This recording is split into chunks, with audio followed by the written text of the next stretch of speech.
Member for Timmins James Bay. Thank you, Madam Speaker. I thank my honourable colleague. This is a profound question that Canada is going to have to confront. I think what's very unfortunate that Conservatives have decided to use this as a motion to divide people by saying that we will condemn the radical activists who are exploiting divisions. It's the Conservatives who are exploiting the divisions right now. That's what's happening.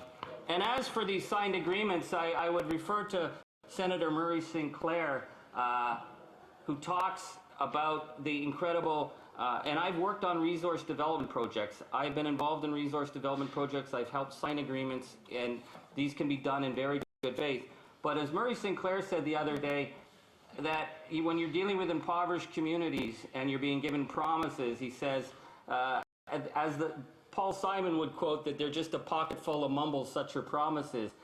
But I would then go to the next line, all lies and jest, still a man hears what he wants to hear and disregards the rest. I find the Conservatives' use of numbers on the Wet'suwet'en that they'll support and the Wet'suwet'en they don't to be pretty much... Point of order. Yes, the Honourable Member for Sherwood Park, Saskatchewan. Sherwood Ford, Saskatchewan.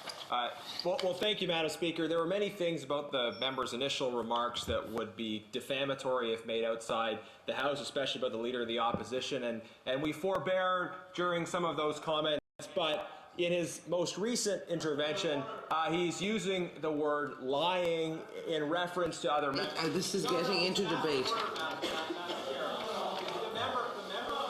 Could any lying? The member used the word lying in reference to other members of the House. That is very clearly a matter of order, and this member, notwithstanding his strong opinions, should be expected to follow the rules of the House.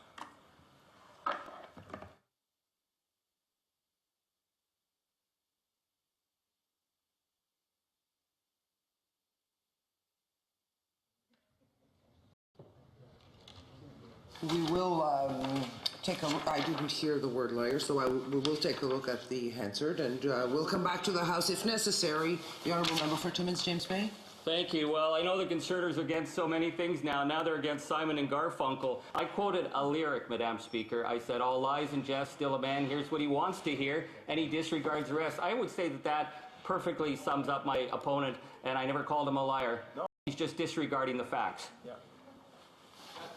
Questions et commentaires? Questions and comments? Point of order, Member for Sherwood Park for Saskatchewan. Madam Speaker, I am a big fan of Simon and Garfunkel, but the context in which you use a word and misuse it matters, and I think the record will show that as part of a quotation or anything else, you cannot use unparliamentary language, and you cannot use that as a way, you cannot use a quotation or a lyric as an excuse to use unparliamentary language. I'd invite you to review the tape and, if necessary at a future point, correct the member on his unparliamentary behavior. Thank you. We will come back to the House on that if necessary.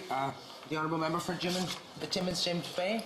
Thank you, Madam Speaker. I think you would recognize that it would send a very dangerous precedent for us to be not allowed to quote Simon and Garfunkel. Now, I know my honourable colleagues upset I didn't quote Nickelback. I just haven't heard them enough. But I think it would be a very dangerous precedent to say Simon and Garfunkel is somehow insulting to Conservatives. I think they can rise above that, and I trust that you would understand. Questions and answers, and the Honourable Member for Jonquière. The Honourable Member for Jonquière.